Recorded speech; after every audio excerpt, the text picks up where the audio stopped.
Bruno Dalla Porta, bonjour. Vous êtes médecin, néphrologue, docteur en éthique et philosophie appliquée à la santé. Vous travaillez à la Fondation Santé des étudiants de France, une institution spécialisée dans la prise en charge soins-études des adolescents. Dans le cadre des débats Savoir et agir autrement, nous souhaitons vous interroger sur 2 points.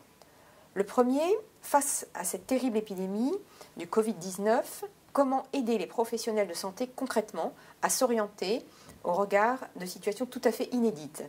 En second lieu, nous vous demanderons de clarifier les concepts sur ces problèmes sociétaux également tragiques qu'on rencontre dans les EHPAD, les réa et les différents services de médecine.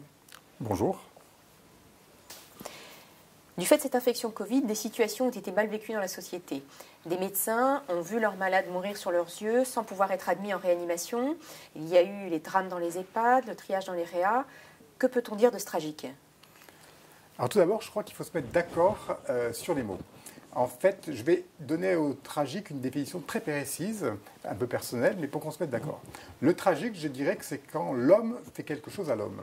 Par exemple, un tsunami, ce n'est pas du tragique, c'est la nature qui fait quelque chose à l'homme. L'homme n'y est pour rien. Une vague, ce n'est pas tragique non plus.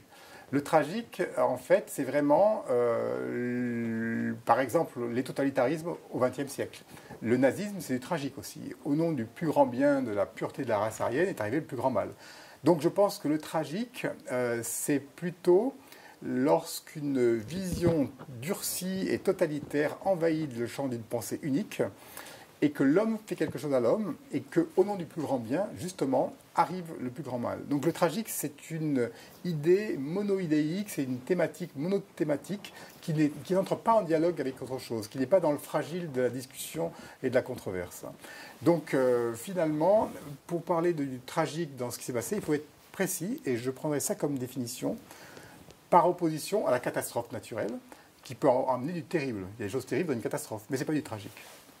Finalement, ainsi, vous distinguez très clairement une situation terrible d'une situation tragique. Voilà, c'est ça. Et dans l'Occident, je vous disais que dans le communisme, il y avait eu du tragique. Dans le nazisme, il y a eu le tragique. Je dirais que notre société occidentale a du tragique du fait de l'exactitude et de la rationalité. Aujourd'hui, c'est le protocole qui est la vision totalitaire. C'est-à-dire qu'aujourd'hui, on est une civilisation de l'exactitude et non plus de la vérité. Alors, il faut préciser les termes là encore. L'exactitude, c'est l'exactitude scientifique, c'est la rationalité, c'est 2 et 2 font 4, c'est le protocole, c'est la norme. La vérité, c'est la vérité de la rencontre, c'est la vérité humaine, c'est la vérité de la subjectivation. Donc aujourd'hui, notre civilisation s'en rend pas compte, mais c'est un peu comme le communisme ou comme le nazisme, a une pathologie de l'exactitude. C'est-à-dire qu'elle ne fonctionne que sous le mode de la raison calculante. Et d'ailleurs, les dégâts qu'on observe sur la planète ne sont liés qu'à ça. C'est-à-dire qu'il n'y a plus d'oscillation entre une vision d'exactitude et une vision de vérité humaine. On est dans un truc monoïdéique. Et donc ça, je pense c'est important de voir que ce qui a pu arriver dans les EHPAD, dans les réanimations, en fait, ce sont des pathologies de l'exactitude, des pathologies de la pensée calculante. Dans ces cas, précisément, si on suit votre définition, qu'y a-t-il eu de tragique précisément dans les réanimations, dans les EHPAD ou encore dans les services de médecine ? Non, en fait, je crois que le vrai tragique, le plus profond, ça a été les conditions de la mort pour les proches, coupés des personnes qui étaient en train de mourir. Je crois que le vrai tragique, il est là.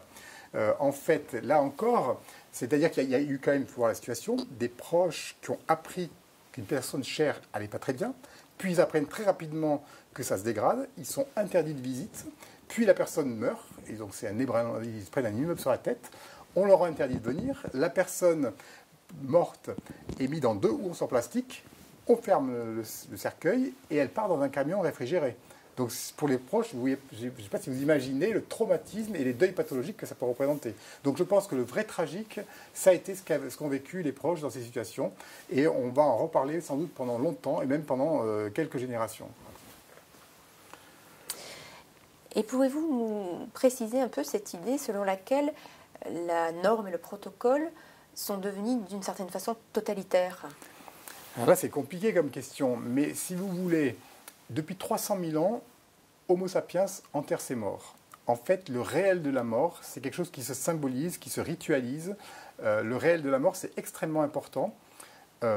Pour la personne qui est en train de mourir, c'est important de ne pas être abandonné. C'est extrêmement cruel de se retrouver comme un pestiféré abandonné. Et pour les proches, c'est extrêmement important de pouvoir dire des dernières paroles d'amour, des réconciliations, des pardons, d'évoquer des choses. Et c'est important d'avoir des cérémonies, d'avoir des rituels et d'avoir un accompagnement. Donc ça, c'est quelque chose qui fait partie d'Homo sapiens. Et c'est pratiquement une sacralité de l'espèce, quoi. C'est un intérêt pratiquement sacré de l'espèce. Donc le tragique de la situation, c'est qu'en fait, Édouard Philippe, quand on lui dit est-ce qu'on pourra aller aux obsèques, il dit non. Il applique le protocole, il applique la norme.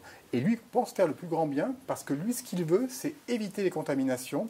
Parce que si on se contamine, il y aura du terrible, il y aura des morts. Mais il fait une confusion entre le terrible des morts et le tragique de ne pas respecter la sacralité de notre espèce. Donc en fait, il répond, il faut du protocole. Les agences régionales de santé mettent en place les protocoles. Mon directeur et toute l'équipe qui fait très bien, qui pense faire très bien, met en place les protocoles. Et en fait, il s'avère qu'il y a une immense tasse aveugle sur cette partie de vérité qu'est la symbolisation de la mort au dernier moment. Et donc, il faut voir qu'il y a d'un côté la symbolisation du réel qui est une vérité, et d'autre part, ces protocoles qui sont une exactitude. Or, là, il y a du tragique parce qu'il n'y a que de l'exactitude qui est mobilisée, et on oublie la vérité de la symbolisation. Et en réalité, la vérité de la symbolisation passe avant l'exactitude. C'est-à-dire qu'on a inversé les points d'appui. Il faut commencer par la vérité pour ensuite mettre une tension féconde entre vérité et exactitude. Je ne sais pas si je me fais comprendre. Très bien. Donc si je comprends bien, il y a une tension féconde entre cette question de l'exactitude, de la norme du protocole, et d'autre part, cette vérité symbolique, existentielle. Et vous nous expliquez très bien qu'en définitive, tout se concentre sur un seul axe, sur une seule version, et que d'une certaine façon, on marche presque sur une patte et qu'on a oublié qu'on avait ces deux dimensions. Mais en pratique, qu'aurait-il fallu faire alors ? Ouais, alors je vais répondre à la question. C'est vrai, exact, vous l'avez très bien redit. En réalité, il faut voir qu'on pense aux vivants et donc on confine pour éviter les contaminations. Et on se dit la mort c'est secondaire. Mais en réalité, la mort c'est celui qui part et ceux qui restent. Mais pour ceux qui restent, en fait c'est une nécrose psychique. C'est-à-dire qu'en fait ils ont un point qui est complètement mort et qui va persister toute leur vie et qui va être transmis de génération en génération. C'est-à-dire que c'est un effet transgénérationnel qui va se propager. Donc là où on croit qu'on privilégie les vivants avec le protocole et que les morts, bon ils sont morts, en fait on oublie qu'il y a tous les proches qui ont besoin de faire un deuil et qui vont être embarqués dans un deuil pathologique. Et ça, c'est une bombe à retardement extrêmement importante. Donc en fait, on fait une erreur à ne pas réaliser que pour les proches, laisser partir une personne, c'est en fait des actes qui vont lui permettre d'être plus vivante après. Pour répondre à votre question, en fait, je ne sais pas ce qu'il aurait fallu faire, mais il a fallu déjà se poser la question, en éclairant les enjeux de façon différente. On aurait pu mettre plus de masques à tout le monde, on aurait pu, je ne sais pas, par exemple, des proches veulent vraiment rencontrer la personne qui meurt, on les informe, et puis après on les met en quarantaine stricte. Je ne sais pas, ça je n'ai pas d'idée, mais en fait, il faut vraiment se dire qu'on ne peut pas faire ça. Et en fait, c'est inadmissible, et qu'en faisant ça, on bloque la source civilisationnelle qui fait de nous ce que nous sommes, quoi. En effet, vous évoquez la question individuelle du deuil, de cette dimension du deuil impossible, en définitive, à faire. Et du point de vue sociétal, on imagine aussi quelles conséquences, du point de vue civilisationnel, que ça représente d'avoir fait ce choix, d'une certaine façon. Ben oui, c'est un problème anthropologique. Là, je n'ai pas la réponse, c'est un problème anthropologique, quoi. C'est-à-dire que c'est même plus un problème médical, là, à ce niveau-là, quoi. Merci pour tous ces éclaircissements qui nous permettent vraiment d'observer d'un jour nouveau toutes ces notions.